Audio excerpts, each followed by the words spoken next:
رحم اللہ من قرأ الفاتحہ۔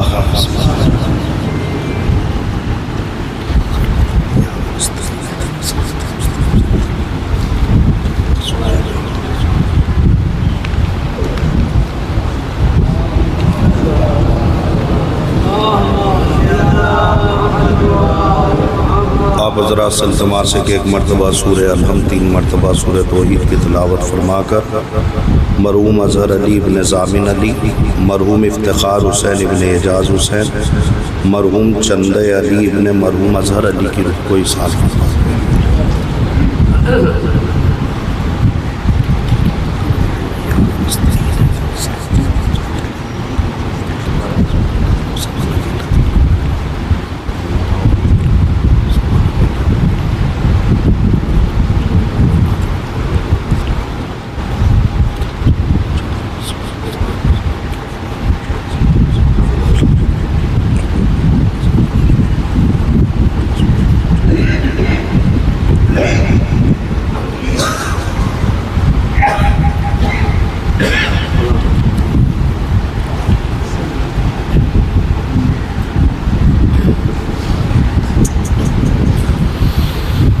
لا حول ولا قوة الا باللہ العلی العظیم۔ اعوذ باللہ من الشیطان اللعین الرجیم، بسم اللہ الرحمن الرحیم۔ رب اشرح لی صدری ویسر لی امری واحلل عقدۃ من لسانی یفقہوا قولی۔ الحمد للہ رب العالمین والعاقبۃ للمتقین والجنۃ للمؤمنین۔ علی محب الغرباء الفقراء المساکین رحمۃ للعالمین۔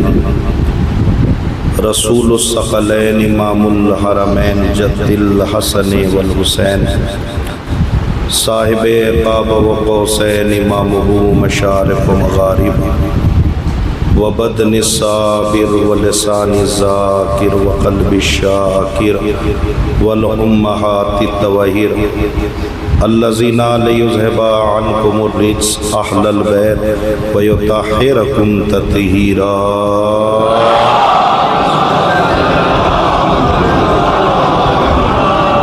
وجلالتہم وولایتہم وشجاعتہم وتشہیم اجمعین۔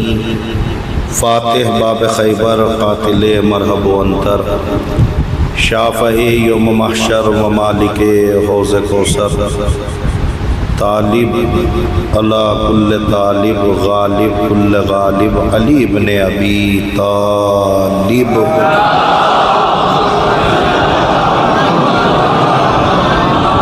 اما بعد فقد قال اللہ تبارک و تعالی فی کتابہ الکریم و خطابہ العظیم وفی قرآن المجید وقولہ الحق بالحق۔ بسم اللہ الرحمن الرحیم۔ وعسیٰ ان تکرہوا شیئا فہو خیر لکم وعسیٰ ان تحبوا شیئا فہو خیر لکم۔ صلوات پڑھ دے محمد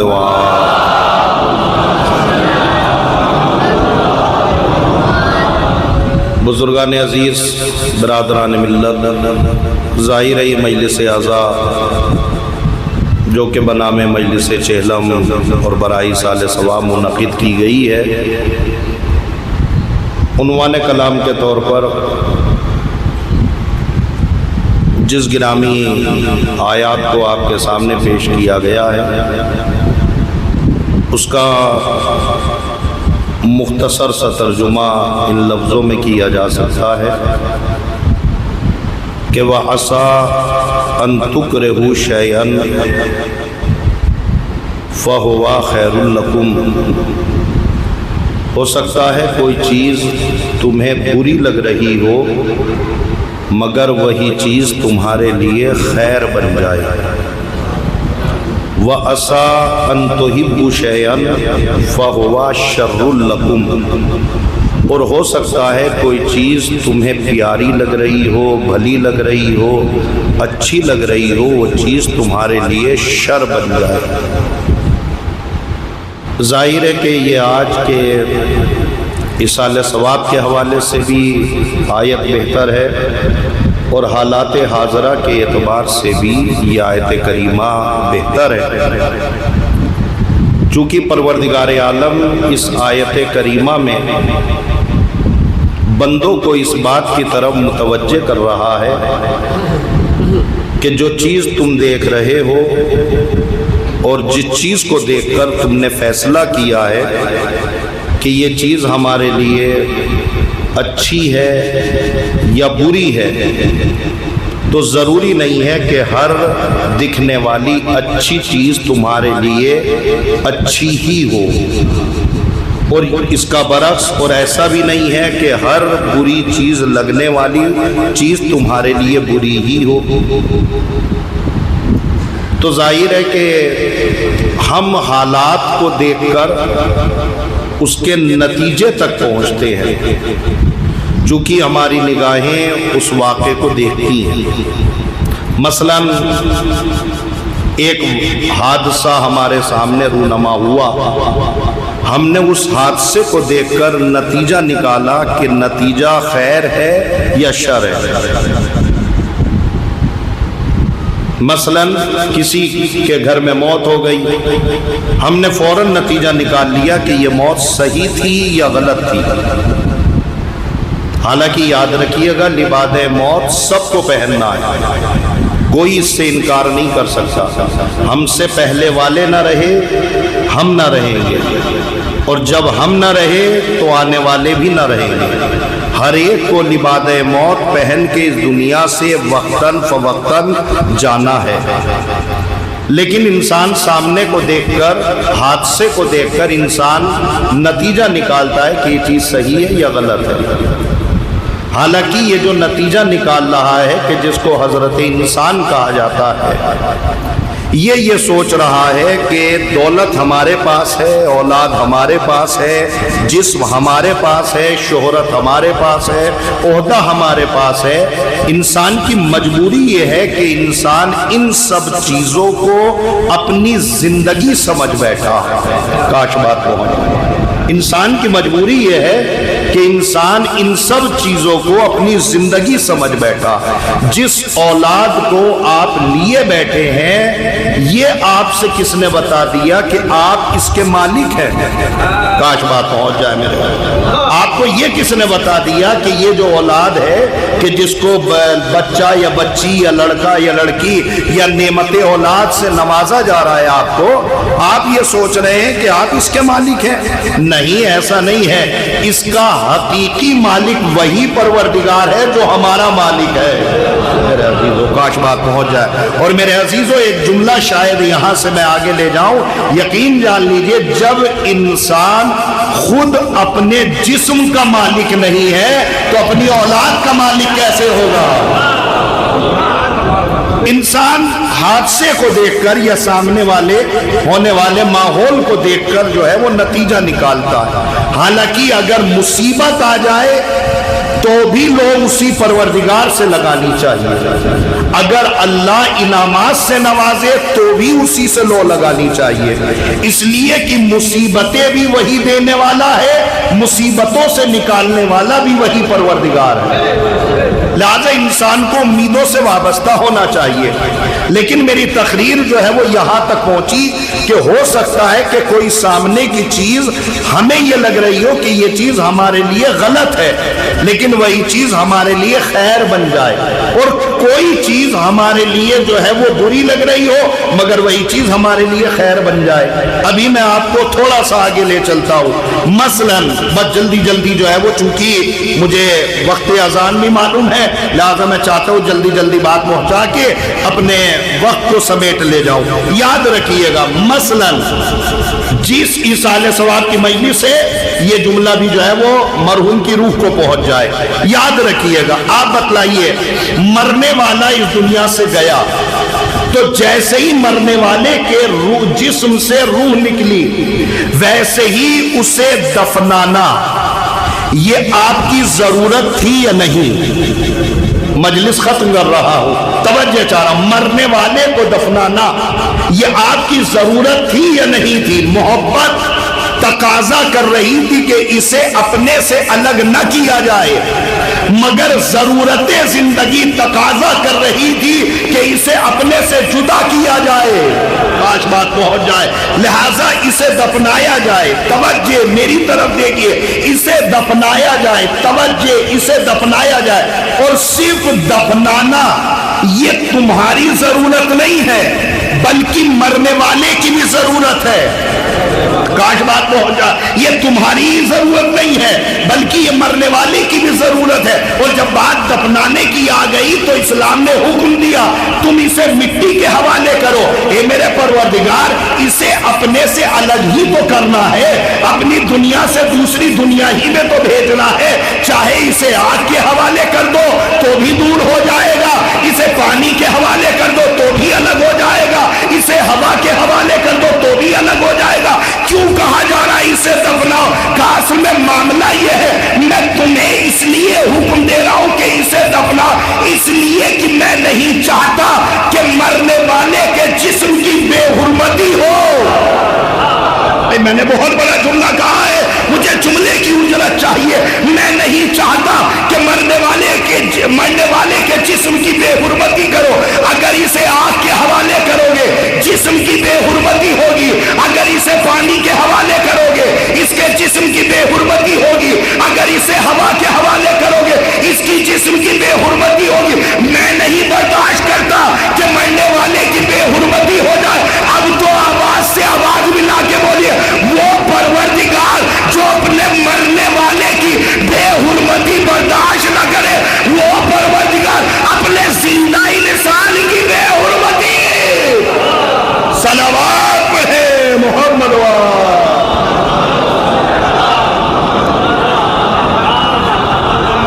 لیکن مسئلہ یہ ہے کہ جو چیز ہمارے سامنے ہے، ہماری نگاہوں میں اور ہماری فکر میں اتنی بالیدگی ہونی چاہیے کہ ہم اس حادثے کو دیکھ کر انجام تک پہنچ سکے۔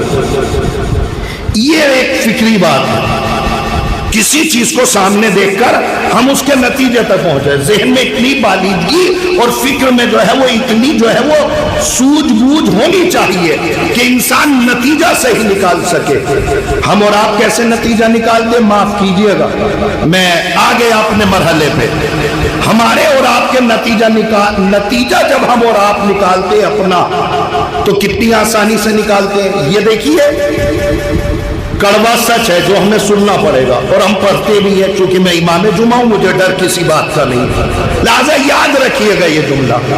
ابھی تک ہمارے سماج اور معاشرے کو صحیح طریقے سے ترجمہ یہاں تک بھی نہیں پہنچ پایا کہ کافر کون ہے، مشرک کون ہے، منافق کون ہے اور مومن کون ہے۔ دیکھیے میں بات بہت طویل بات تھی، لیکن میں نے وقت کو دیکھتے ہوئے اس میں قینچی لگا کے نتیجے تک پہنچا رہا ہوں۔ مثال دوں تاکہ بچوں تک بات پہنچ جائے۔ ہمارے سماج اور معاشرے میں چند لفظ بولے جاتے ہیں، اس کے اوپر انشاءاللہ میرا آنے والا اشرہ آئے گا۔ ہمارے سماج اور معاشرے میں چند لفظ بولے جاتے ہیں، سنا بھی ہوگا۔ کافر سنا ہے، مشرک سنا ہے، منافق سنا ہے، مومن ماشاءاللہ سنا ہے۔ آپ مجھے بس آج کی مجلس میں انصاف سے بتا دیجئے، بس جیسے ہی کہا جاتا ہے کافر، آپ کا ذہن جاتا کدھر ہے؟ مجلس ختم ہو گئی۔ جیسے ہی آپ سے کہا جاتا ہے کافر، آپ کا ذہن جاتا ہے دوسرے کی طرف۔ جیسے ہی کہا جاتا ہے مشرک، ویسے ہی ذہن جاتا ہے دوسرے کی طرف۔ جیسے ہی کہا جاتا ہے منافق، ذہن جاتا ہے دوسرے کی طرف۔ اور جیسے ہی کہا جاتا ہے مومن، اب کچھ باتیں پڑھوائیے نہ، سمجھ بھی جائیے۔ جیسے ہی کہا جاتا ہے مومن، اب کوئی دوسرے کو دیکھنے کو تیار نہیں ہے، ہر ایک آدمی اپنے کو دیکھ رہا ہے۔ جیسے جیسے ہی مومن کہا گیا، مومن کا مطلب ہم، بس میں کچھ بات کہنا چاہ رہا ہوں، لیکن جیسے ہی بات کہی کافر، ہم سے کیا مطلب؟ کافر کا مطلب دوسرے مذہب والے، مشرک کا مطلب دوسرے مذہب والے، منافق والے، منافق دوسرے والے، اور مومن ہم، بس۔ آپ مجھے انسان سے بتائیں، کیا یہ حق ہے؟ کیا یہ حقیقت ہے؟ کیا یہ صحیح ہے کہ جب بات کافر کی کہی جائے تو دوسرا، جب بات کہی جائے مشرک کی تو دوسرا، جب بات کہی جائے منافق کی تو تیسرا، اور جیسے مومن کی بات ہے بس ہم ہی ہے اور کوئی نہیں ہے؟ اس کا مطلب یہ ہے کہ اپنی نگاہوں کو تھوڑا سا آگے بڑھائیے تو سارے مجرم پکڑ میں آئیں گے۔ کاش بات پہنچ جائے۔ میرے عزیزوں، یہ موقع وہ والا موقع نہیں ہے کہ آپ غیر کو سمجھائیے، آپ اپنے آپ کو سمجھا لیجئے، بس سمجھ لیجئے کہ امام حسین کا پیغام پہنچ گیا ہے، بس آپ اپنے آپ کو سمجھا لیجئے۔ تقریباً پڑھے لکھے افراد ماشاءاللہ، علماء حضرات ماشاءاللہ بیٹھے ہوئے ہیں۔ اگر میں ہر ایک بات کی تشریح کروں گا تو وقت آگے ہو جائے گا، اور اگر میں آپ کو بھی شریک کروں گا تو بھی بہت آگے کا وقت ہو جائے گا۔ میں بہت آسان سی بات کرتا ہوں، مثلاً کافر جیسے ہی آتا ہے، کون؟ دوسرا، مشرک دوسرا، منافق دوسرا۔ پکڑیے گا اپنے سماج میں ان مجرموں کو۔ اگر آئے ہیں اتنی محنت کر کے تو پڑھ کے جائیں گے، پکڑواؤں ان مجرموں کو، ہر ایک کو الگ پھیلاؤں گا تو بات عشروں میں جائے گی۔ چند لفظوں میں سن لیجیے اور مجھے دیجیے اجازت، بیٹھے ہوئے ہیں علماء، ان سے معلوم کریے گا میری مجلس کے بعد۔ میں آپ کو صرف اور صرف مشرک بتا رہا ہوں، بس مشرک۔ مشرک کون؟ آپ کا فوراً ذہن گیا ہم میں تو کوئی مشرک ہے نہیں، دوسرے ہیں۔ اچھا، تو مشرک کا مطلب ہمارے میں کوئی نہیں ہے، آپ مجھ سے بہتر ہے ماشاءاللہ۔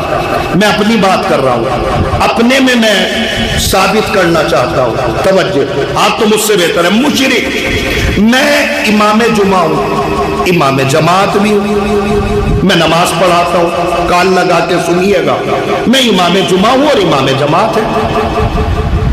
ٹرینوں میں جیسے چین پولنگ ہوتی ہے ویسے نماز میں بھی چین پولنگ ہوتی ہے۔ پہنچے کہ نہیں پہنچے وہاں تک؟ توجہ، جیسے ٹرین میں چین پولنگ ہوتی ہے نا، ویسے نماز میں بھی چین ہو۔ وہ کیا ہے کہ جیسے ہی امام جماعت رکوع میں پہنچا، سبحان ربی العظیم و بحمدہ کہہ ہی رہا تھا، پیچھے سے کسے یا اللہ، میں نے تو بہت آسان لفظوں میں سمجھایا ہے، کاش بات پہنچ جائے۔ پیچھے سے آواز آ گئی، کیا ہوا؟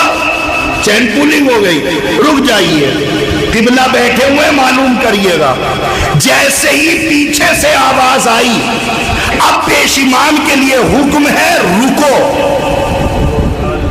میں بات کہاں تک پہنچا رہا ہوں؟ اسلام یہ کہتا ہے رکو۔ توجہ، عجیب بات ہے، دیر میں وہ آیا ہے، سزا انہیں مل رہی ہے۔ کاش بات پہنچ جاتی میری یاد تک۔ دیر میں قبلہ آپ آئے ہیں، سزا انہیں دی جا رہی ہے۔ کہا نہیں نہیں رکو، ہم جو ہے وہ رک گئے۔ کتنی دیر رکے؟ پڑھیے شریعت، پڑھیے فقہ، پڑھیے اسلام۔ اسلام کہتے ہیں سنو، جیسے ہی اس نے کہا اللہ اکبر، اب پیش امام سے حکم ہے سنو، عادت کے مطابق اگر تم روز آنا نماز میں ذکر رکوع ایک بار کرتے ہو، آج اس کے اللہ اکبر کی وجہ سے 2 بار کر دو، بس۔ میں عجیب بات کر رہا ہوں، تھوڑا مشکل بات لے آیا، پریشان نہ ہوئیے، انشاءاللہ اس کو مجلسی ماحول بنا دیں گے۔ توجہ چاہ رہا ہوں، مثلا مثال کے طور پر میں ذکر رکوع روزانہ نماز میں سبحان ربی العظیم و بحمدہ 1 بار کہتا ہوں۔ آج جیسے ہی کہہ رہا تھا پیچھے سے کسی نے کہا یا اللہ، اب اسلام کہتا ہے 1 بار کہتے ہو نا، آج 2 بار کہہ دو، بس۔ اب دوسری بار کے علاوہ تیسری بار نہ کہنا، آنا ہو تو آئے، شریک ہونا ہو تو ہو۔ اب نہیں چلے گا کہ تم روز سے تم جو ہے وہ وضو کرتے رہو، چلاتے رہو یا اللہ یا یا اللہ یہ نہیں ہوگا، عادت کے مطابق احتراماً بس ایک ذکر رکوع کو ایک مرتبہ بڑھاؤ، اس کے آگے نہ بڑھانا، توجہ توجہ توجہ۔ لیکن جیسے ہی آواز میرے کانوں میں آئی یا اللہ، ویسے ہی میں ذکر رکوع پڑھا تو رہا تھا، مگر میرے ذہن نے فوراً فیصلہ کیا یہ آواز کسی عام آدمی کی نہیں ہے، یہ آواز تو کسی مولانا کی ہے۔ پتہ نہیں بات پہنچ رہی ہے کہ نہیں پہنچ رہی ہے، یا آپ سمجھنا نہیں چاہ رہے ہیں؟ جیسے ہی میں ذکر رکوع کر رہا تھا ویسے ہی میرے ذہن میں سوال آیا کہ نہیں آواز تو کسی پیش امام کی ہے، کسی مولانا کی ہے۔ اب جیسے ہی ذہن گیا کسی پیش امام کا، اچھا مولانا آ گئے ہیں، میری قرات سنیں گے، اب ہم نے اس قرات میں نکھار پیدا کرنا شروع۔ سبحان اللہ سبحان اللہ سبحان اللہ سبحان ربی الاعلیٰ وبحمدہ، تجوید کے سارے قوانین نافذ کر رہے ہیں تاکہ یہ آواز ان کے کانوں تک چلی جائے۔ اسلام کہتا ہے نماز ختم۔ کاش بات پہنچ جاتی میری آپ تک، پوچھئے گا علماء سے، اسلام کہتا ہے نماز باطل، چھوڑیے نماز کو مکمل کریے پھر دوبارہ نماز پڑھیے، نماز باطل ہے۔ میرے پروردگار یہ کیا مرحلہ ہے؟ ہم تو اور بہتر انداز سے پڑھ رہے تھے، کہا یاد رکھنا جیسے ہی تمہارا ذہن ذات پروردگار سے ہٹ کر ذات انسان کو خوش کرنے میں لگا، یہی تو شرک ہوتا ہے۔ بہت جاتی میری صلوات پڑھیں محمد وآل محمد۔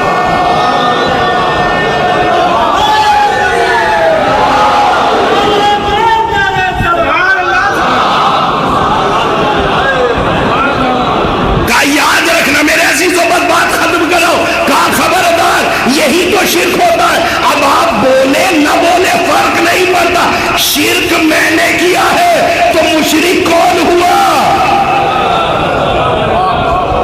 عجب، شرک ہم نے کیا مشرک ہم ہوئے۔ ابھی تک مشرک ہم کہاں ڈھونڈ رہے تھے اور مشرک کہاں پکڑا گیا؟ میرے عزیزوں ایک ایک کڑوا سچ، جس دن یہ حقیقت دین ہم تک پہنچ تو گئی ہے، ہر ایک کو اٹھائیے اپنے گریبان میں ڈال کے دیکھیے، اگر ان چیزوں سے بیزار ہو رہے آل محمد کی خوشنودی بھی نہیں، سمجھ لینا حقیقی کربلا ہی ہے۔ ورنہ دیکھ لیجئے اسلام، ورنہ پڑھیے اسلام، بس جلدی سے عرض کر دوں، حالانکہ وہ پوری تقریر تھی جس کو میں نہیں سنا پایا، حالانکہ پورے اسلام کو پڑھ لیجیے۔ جب انسان کی نگاہ میں صحیح دین چلا جاتا ہے تو اس دین کی پرکھ ہوتی ہے۔ صحیح دین آپ تک پہنچاؤ، پڑھیے آپ۔ جس وقت ابھی کچھ عرصہ پہلے سارے اسلامک ممالک نے مل کر ایک کانفرنس کی اور اس میں سارے اسلامک ممالک کو بلایا گیا، دعوت نامہ دیا گیا کہ آپ بھی آئیے، آپ بھی آئیے، آپ بھی آئیے۔ اس کانفرنس کا عنوان تھا کہ اسلام فروغ کیسے پائے گا، اسلام کیسے آگے بڑھے گا، کانفرنس کا عنوان تھا۔ سارے اسلامی ممالک کو بلایا گیا، آپ بھی آئیے، آپ بھی آئیے۔ تو جن ممالک نے اس کانفرنس کو کروایا تھا ان سے کچھ عرب ممالک نے کہا، اسلامک ممالک نے، کہ ہم تو آ ہی رہے ہیں، ایران کو بلانے کی کیا ضرورت ہے؟ پہنچ رہی ہے بات؟ میں زیادہ دیر نہیں پڑھ پاؤں گا، توجہ۔ جب ہم آ ہی رہے ہیں، سمجھ رہے ہیں آپ؟ جب ہم آ ہی رہے ہیں اس کا مطلب کیا ہے؟ یہ ہم کا مطلب دین سمجھ رہے ہیں، کاش بات پہنچ جائے۔ یہ ہم کا مطلب شریعت سمجھ رہے ہیں۔ جب ہم آ رہے ہیں تو ایران کو بلانے کی ضرورت کیا؟ جملہ تو بہت بڑا ہے، اگر داد دیتے دیتے گھر تک بھی چلے جائیے نا تو جملے کا لطف نہ ہوگا۔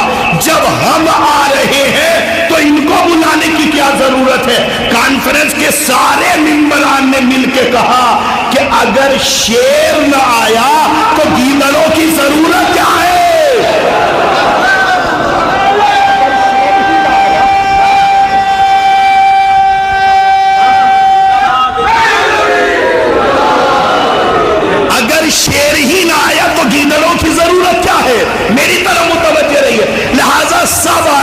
طرف متوجہ، سب کانفرنس میں آئے۔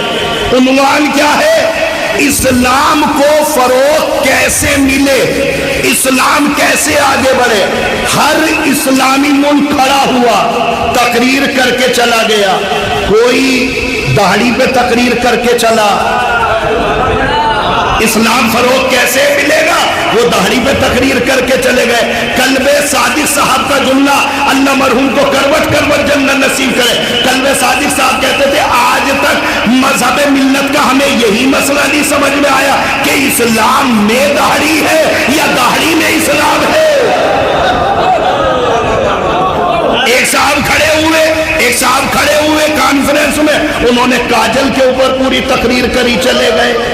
ایک صاحب آئے، انہوں نے جو ہے وہ زلفوں کے اوپر تقریر کری، چلے گئے۔ ایک صاحب کھڑے ہوئے مسواک کے اوپر تقریر کی، چلے گئے۔ ہر ایک ملک آگے بڑھ رہا تھا، کوئی زلفوں پہ بول رہا تھا، کوئی کاجل پہ بول رہا تھا، کوئی مسواک پہ بول رہا تھا۔ لیکن جب نمبر آیا ایران ملک کا، تو یاد رکھنا یہ سارے ملک آئے تھے اپنے ساتھ اپنی زبان لے کے، لیکن جب ایران آیا اپنے ساتھ زبان بھی لایا، اپنے ساتھ قرآن بھی لایا، اپنے ساتھ قرآن بھی لایا۔ کوئی قرآن نہیں لایا۔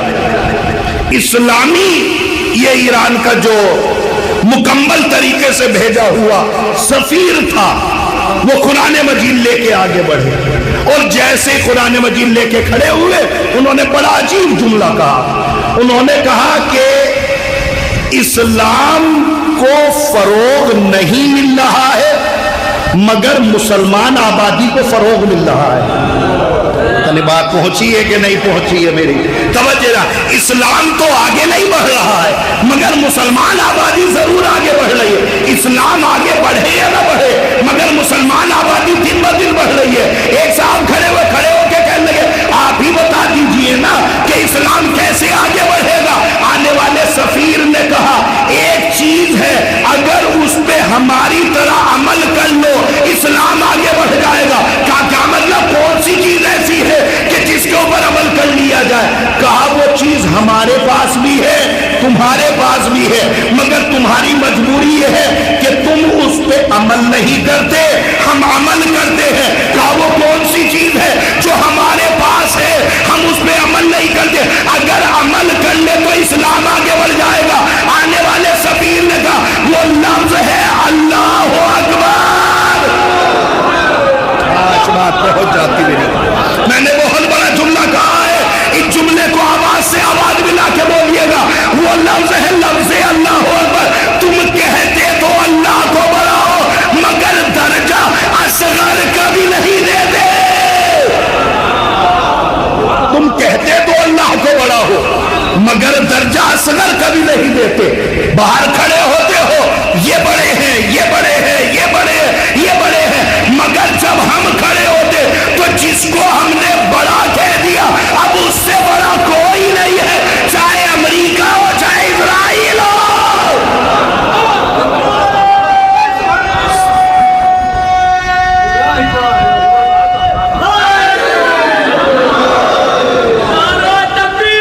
اللہ اکبر، اللہ اکبر،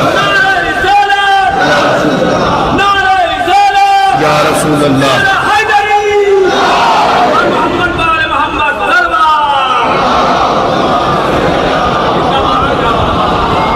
اور یاد رکھیے گا یہ جملہ میں نے ایسے نہیں پڑھا کہ وقت کو پورا کرنا تھا تو میں نے درمیان میں جملہ پڑھ دیا، نہیں، میں نے صرف اس لیے پڑھا ہے کہ اب اس مجلس کے بعد باہر جا کر کبھی نہ کہنا کہ یہ کیوں نہیں بول رہے، کبھی نہ کہنا یہ کیوں نہیں بول رہے ہیں، ان کی زبان پہ تالے کیوں لگے ہوئے ہیں، یہ کیوں نہیں بول رہے ہیں، یہ کبھی نہ بولیں گے، اس لیے کہ ان کے سردار ہی اور ہیں۔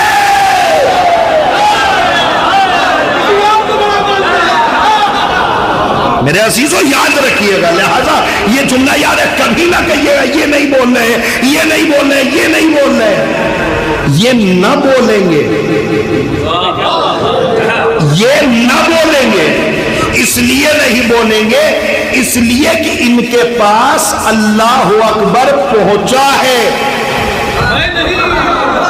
اللہ اکبر انہوں نے کہا ہے، مانا نہیں ہے۔ ابھی جملے میں تو یہ میرا اپنا جملہ ہے، اس جملے کو ملا دیجیے گا تقریر سے، دنیا کے پوری دنیا اسلام اللہ اکبر کہہ رہی ہے، کہنا کمال نہیں ہے، ماننا کمال ہے۔ ہم نے سارے اسلامی ممالک کو دیکھ کر یہ تمیز پیدا کی کہ دنیا کے سارے ممالک وہیں کھڑے ہوئے دکھائی دیے سوائے ایران کے۔ میں نے کہا ایران کیسے الگ کھڑا ہوا؟ میں نے جو غور کر کے دیکھا تو سمجھ گیا ان کے بعد جہاں گلدستہ اذان تھا وہیں منبر بھی تھا، ان کے پاس جہاں گلدستہ اذان تھا وہاں منبر بھی تھا، لہذا جن کے پاس منبر نہیں ہے صرف گلدستہ اذان ہے، لہذا یہ مجبوری ہے ان کی، یہ نہ بولیں گے، ان کے بولنے کے اوپر نہ جائیے گا، یاد رکھیے گا صرف یہ تو جملہ میں نے کہا، وہ ایک جملہ اور سن لیجئے پھر اس کے بعد تقریر کو تمام کرتا ہوں۔ ہاں، دوسری بات یہ ہے کہ کبھی اپنی زبان کو زیادہ نہ چلائیے، جی جس کی گھر میں نہیں چلتی کھل کے نہ پڑھوائیے، وقت نہیں بچا، جس کی گھر میں نہیں چلتی وہ مشورہ دے رہا ہے رہبر کیوں نہیں بول رہے؟ جب 5 لوگوں میں تمہاری گھر میں نہیں چلتی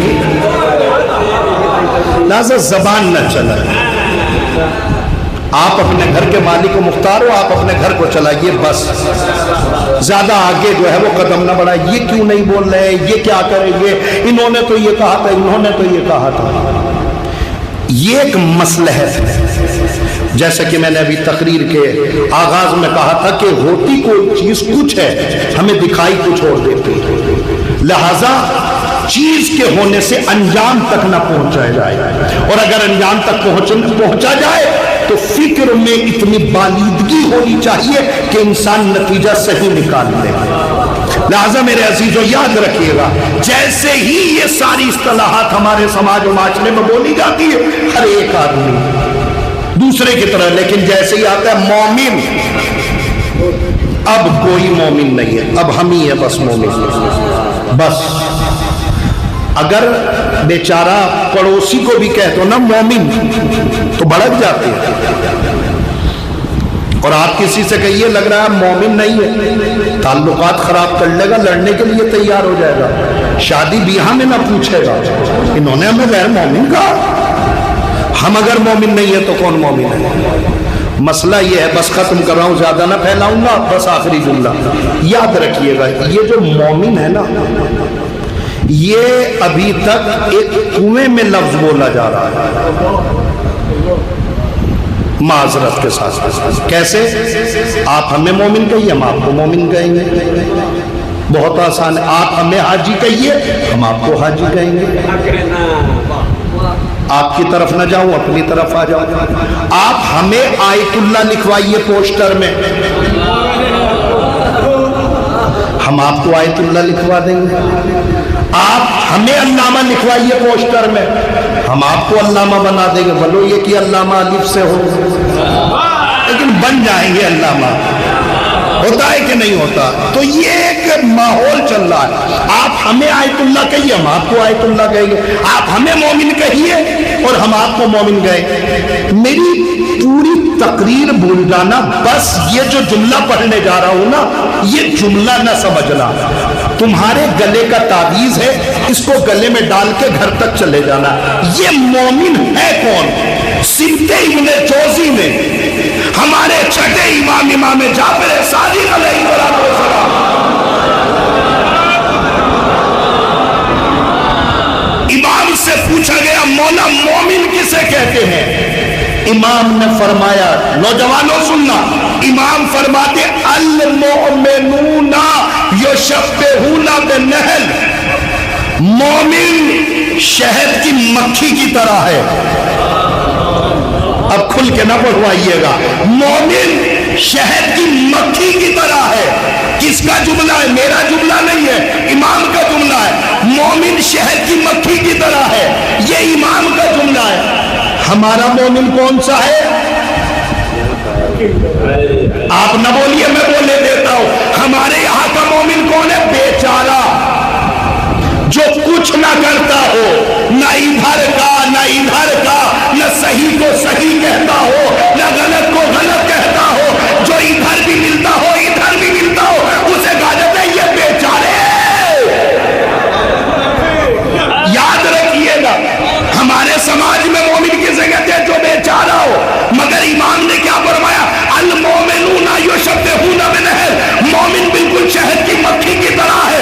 آخری فرد تک کی توجہ، مومن شہد کی مکھی کی طرح ہے۔ مولا، مومن شہد کی مکھی کی طرح کیوں ہے؟ امام فرماتے مومن شہد کی مکھی کی طرح اس لیے لأنہا تاکل وتزین وتزین، اس لیے کہ شہد کی مکھی کھاتی بھی بات ہے، نتیجہ بھی بات ہے۔ آج بات پہنچ جاتی میری آپ، میں نے بہت بڑا جملہ کہا ہے، اس سے بڑا جملہ میری خطابت میں نہیں ہے۔ امام نے کیا فرمایا؟ شہد کی مکھی کھاتی بھی بات ہے۔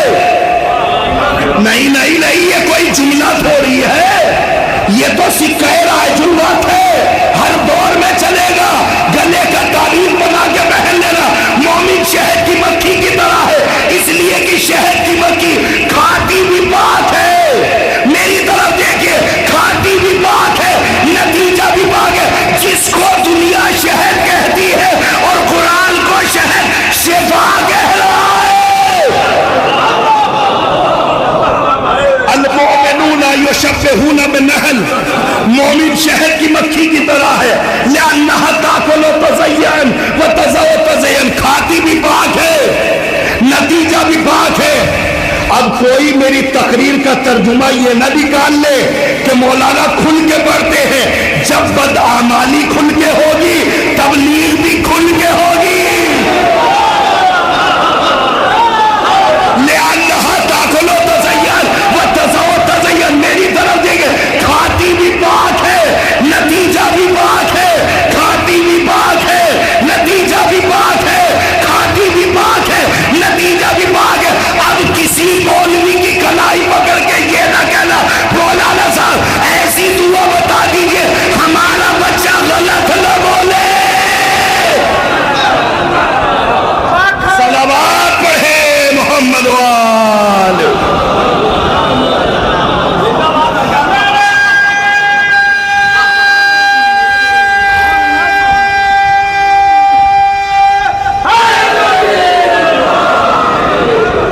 لہذا جملہ یاد رکھیے گا، اب کسی مولوی سے گندا نہ بنوانا، اب کسی مولوی سے عمل نہ پوچھنا۔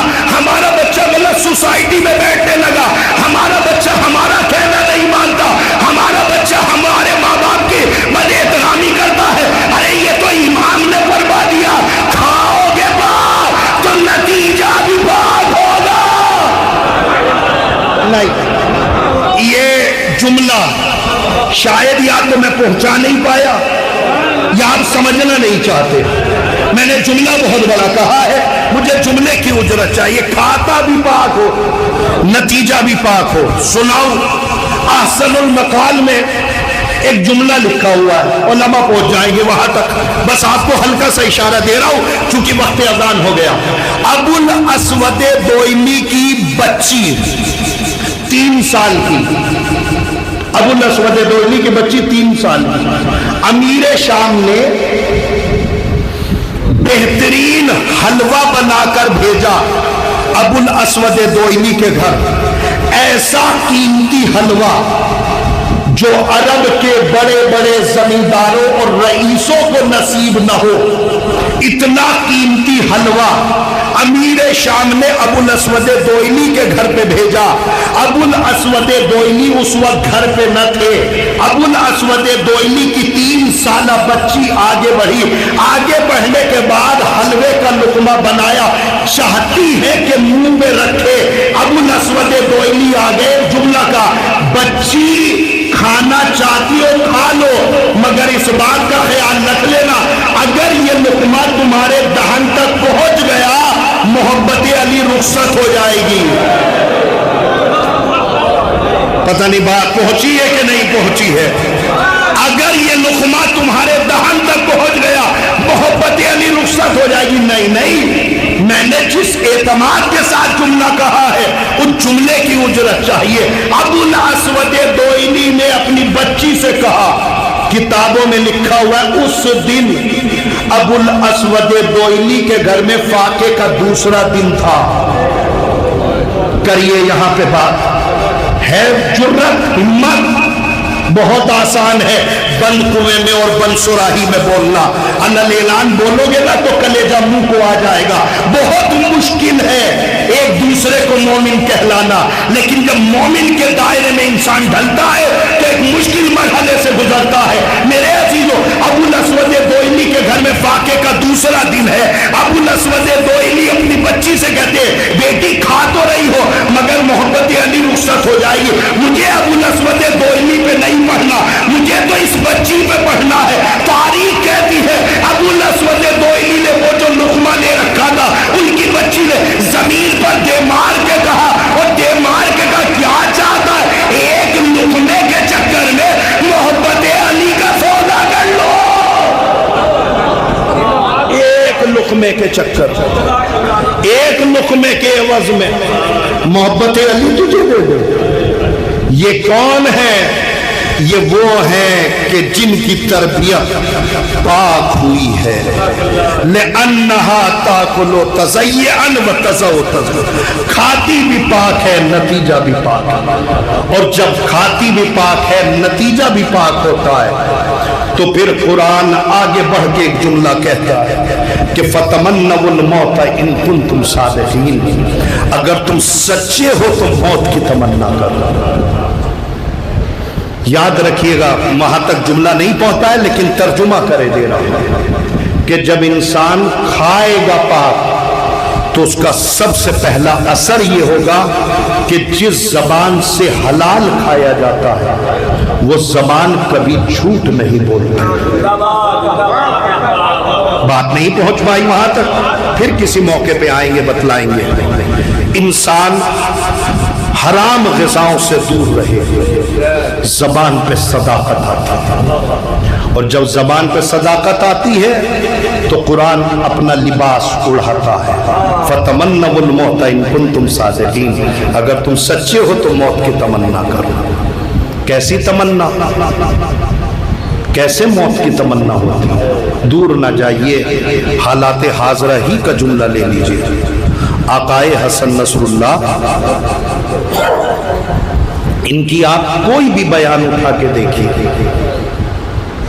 اس مرد مجاہد نے ہر بیان کے اختتام پر اپنے شہید ہونے کی دعا کرائی۔ اللہ ہر ایک کو شہادت نہیں دیتا۔ آپ دیکھیے، یہ بھی ایک ایمان کا جز ہے، اللہ ہر ایک کو شہادت جیسا عہدہ نہیں دیتا۔ بہت سارے لوگ میدان میں کھڑے ہوتے ہیں مگر جب موت ان کے سامنے آ کے کھڑی ہوتی ہے تو یہ پیچھے ہٹ جاتے ہیں۔ میرے عزیزو، ظاہر ہے کہ مرد مجاہد کے اوپر زیادہ نہیں بولنا چونکہ وقت ختم ہو چکا، بس ایک جملہ کہہ دوں کہ مرد مجاہد کی ایک موت بالکل ایسی موت ہے، حالانکہ اس سے پہلے اسلام کی بڑی بڑی شخصیتیں گزری ہیں، مگر میں نے کبھی نہیں دیکھا کہ رہبر کے چہرے کے آثار بدلے ہوئے۔ سوچیے، حالانکہ بہت اہم شخصیتیں گئی، لیکن میں نے اس شہید مقاومت مرد مجاہد کے جانے سے رہبر کے چہرے پر وہ آثار دکھے۔ میں تشبیہ تو نہیں دے رہا ہوں مگر بات آپ تک پہنچا رہا ہوں، میں تشبیہ نہیں دے رہا ہوں، آپ اس کو تشبیہ نہ سمجھیے گا۔ یہ یاد رکھیے گا کہ میں نے اس مرد مجاہد کے چہرے پہ آثار وہ دیکھے کہ جو چہرے پر آثار مجھے مالک اشتر کے بعد علی کے چہرے پہ آثار۔ میں نے کتابوں میں پڑھا ہے مالک اشتر کی شہادت کے بعد علی کے چہرے کا رنگ بھی بدلا تھا، علی کے چہرے پہ بھی آثار نمودار ہوئے تھے۔ نہج البلاغہ میں جملہ ہے، پڑھ لیجئے گا کہ ہر رونے والے کو چاہیے کہ وہ میرے مالک پہ روئے۔ مولا علی کا جملہ، ہر رونے والے کو چاہیے کہ میرے مالک پہ روئے۔ میرا مالک ایک چٹان کی طرح تھا، اجرکم اللہ، اللہ تمہیں کوئی غم نہ دے، میرا مالک چٹان کی طرح، میرا مالک چٹان کی طرح تھا۔ یہ مولا علی کا جملہ۔ جب مالک اشتر کے مرنے کی خبر امیر کائنات کو ملی ہے تو کتابیں بتلاتی ہیں کہ علی چیخ مار کے رو گئے۔ میرا پردے مجاہد چلا گیا۔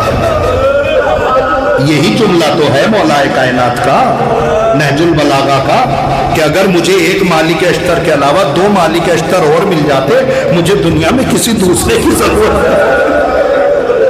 میرے عزیزوں، یا تو مجھے ایسا لگا کہ جیسے مالک کے مرنے کے بعد علی کے چہرے کا رنگ بدلا تھا ویسے رہبر کے چہرے کے آثار بدلے، یا ایک تشبیہ اور سناؤں، بالکل اسی طریقے سے رہبر کے چہرے کے آثار بدلے کہ جیسے عباس نے جب فرات کے کنارے سے اپنے مولا و آقا کو کہا تھا مولا خدا حافظ، حسین کے چہرے کا رنگ بدل گیا۔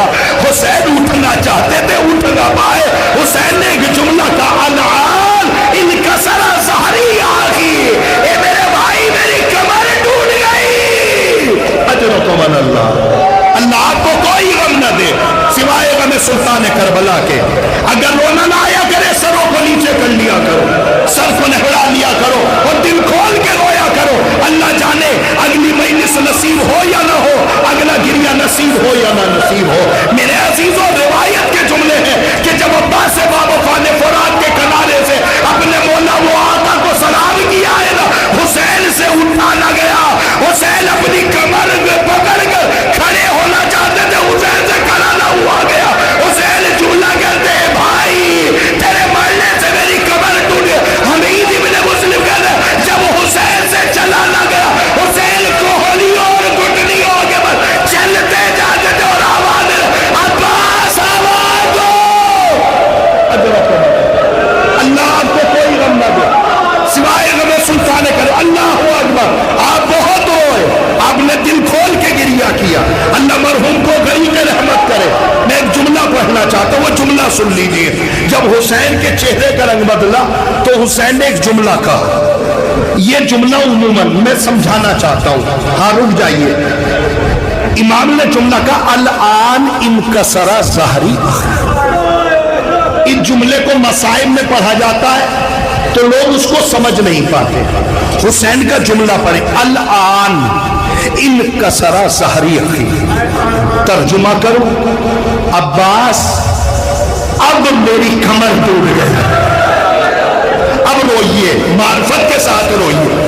الآن کا مطلب اب۔ امام حسین کا جملہ الآن انکسر ظہری، میرے بھائی عباس اب میری کمر ٹوٹی ہے۔ اکبر کے سینے میں برچھی لگی مگر کمر سالم تھی، قاسم کا لاشا بوال ہوا مگر کمر سالم۔ میرے بھائی عباس اب جو تو مجھے چھوڑ کے جا، اب میری کمر ٹوٹ گئی۔ حسین آگے بڑھے، بس آخری جملہ، حسین آگے بڑھے۔ آگے بڑھنے کے بعد حسین چند قدم چلے، مقتل کہتا ہے عباس کا دہنا بازو زمین پہ گرا ہوا تھا۔ حسین نے عباس کے دہنے بازو کو اٹھایا، کلیجے سے لگ گیا۔ حسین بہت روئے، حسین بہت روئے۔ حسین چند قدم اور آگے بڑھے، عباس کا بایاں بازو زمین کربلا پہ پڑا تھا، بائیں بازو کو اٹھایا، کلیجے سے لگایا۔ حسین بہت روئے۔ میں کہوں گا اے فرزند زہرا ذرا جلدی کریے، عباس انتظار کر رہا ہے، بعد میں رو لیجیے۔ امام حسین کہتے ہیں مجھے پتا ہے میرا بھائی مجھے لاشا نہ اٹھانے دے گا، کم سے کم میں نے عباس کے بازوؤں کو اٹھا، مجھے میرے بابا کی وہ وصیت یاد آ گئی، جب میرا ہاتھ عباس کے ہاتھ میں دے کے میرے بابا نے کہا عباس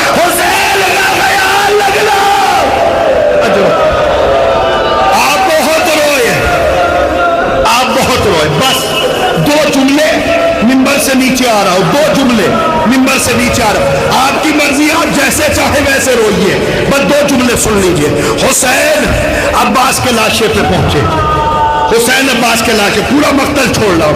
یہ تو جملہ ہے جو مولا عباس نے کہا۔ مولا فرماتے ہیں، مولا عباس نے فرمایا آقا میری لاش کو خیمے میں نہ لے جائیے۔ یہ جملہ سن رکھا ہے نا آپ نے، آج اس کا ترجمہ کر رہا ہوں، مولا میری لاش خیمے میں نہ لے جائیے۔ کہا کیا جاتا ہے کہ عباس نے یہ وصیت اس لیے کی، عباس سکینہ سے شرمندہ تھے، اس لیے عباس نے وصیت کی۔ میں نے کسی موقع پہ کہا تھا شرمندہ وہ ہوتا ہے جو کوتاہی کرے، عباس نے کوتاہی نہیں کی، تو مولا یہ وصیت کیوں کر رہے ہیں میرے لاشے کو خیمے میں نہ لے جائیے؟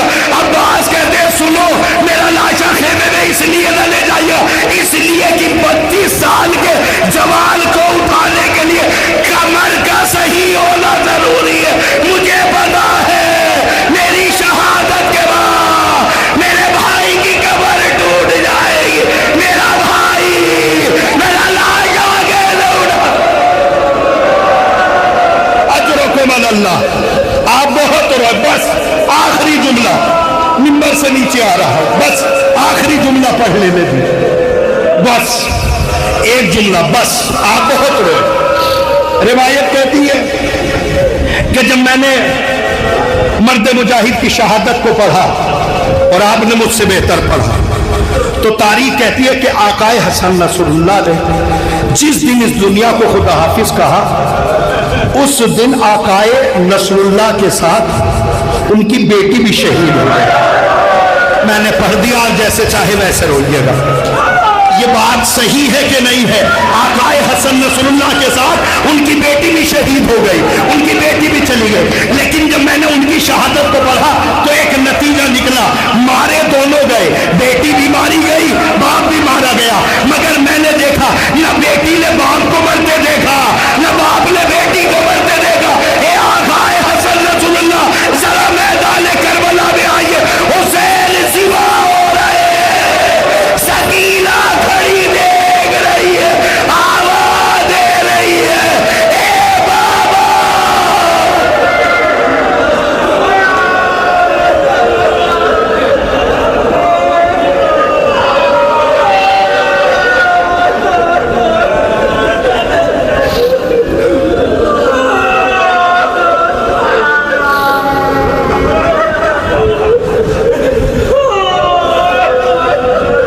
انا للہ و انا الیہ راجعون، رزم بقضائہ و تسلیما لعمرہ، سیعلم الذین ظلموا ای منقلب ینقلبون۔ بار الہ تجھے واسطہ محمد و آل محمد کا ہماری اس قلیل سی عبادت کو قبول فرما۔ پروردگار اس مجلس کے فضائل و مصائب کا ثواب مرحومین کی روح کو عنایت فرما، مرحوم کو جوار معصومین میں اعلیٰ جگہ عنایت فرما، مرحومین کی طرف سے تمام کار خیر ہونے کو شرف قبولیت عطا فرما، مرحومین کو جوار معصومین میں اعلیٰ جگہ عنایت فرما، حاضرین مجلس کی تمام جائز حاجتوں کو پورا فرما۔ پروردگار بطفیل چہرد معصومین، بصدقہ شہدائے کربلا و اسیران کربلا، بلاخص اس مجلس کی فضائل اور مصائب کے طفیل میں پروردگار ظالم دین، ظالم شریعت، چاہے وہ کسی بھی ملک میں ہو، کسی بھی کونے میں ہو، کسی بھی جگہ پہ ہو، پروردگار ان تمام ظالمین کو نیست و نابود فرما۔ پروردگار مظلومان شریعت، مظلومان دین، چاہے وہ کسی بھی ملک میں سانس لے رہے ہو، پروردگار ان تمام مظلومان شریعت کی مقاومت اور امداد مرحمت فرما۔ پروردگار بطفیل چہرد معصومین، بصدقہ شہدائے کربلا، ہمارے سروں پر بزرگ و علماء کرام کا سایہ تادیر قائم فرما، امام زمانہ کے ظہور میں تعجیل فرما، ہمیں ان کے آوان و انصار میں شمار فرما، پرچم اسلام کو سربلند فرما، پرچم کفر و نفاق کو سرنگو فرما۔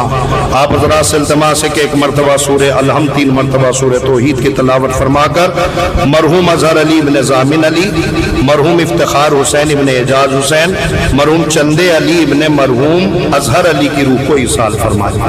اللہم صلی اللہ الرحمن الرحیم مالک الدین ایاک نعبد و ایاک نستعین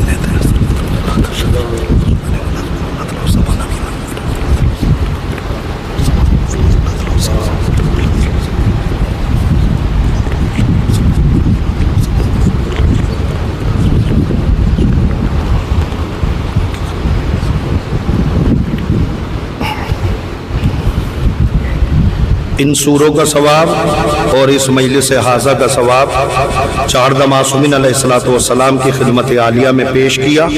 اس کے عوض میں جو ثواب حاصل ہو مرحوم اظہر علی ابن زامن علی، مرحوم افتخار حسین ابن اعجاز حسین، مرحوم چندے علی ابن مرحوم اظہر علی کی روح کو ایصال کیا، اور جملہ مرحومین و مرحومات کی روح کو ایصال کیا۔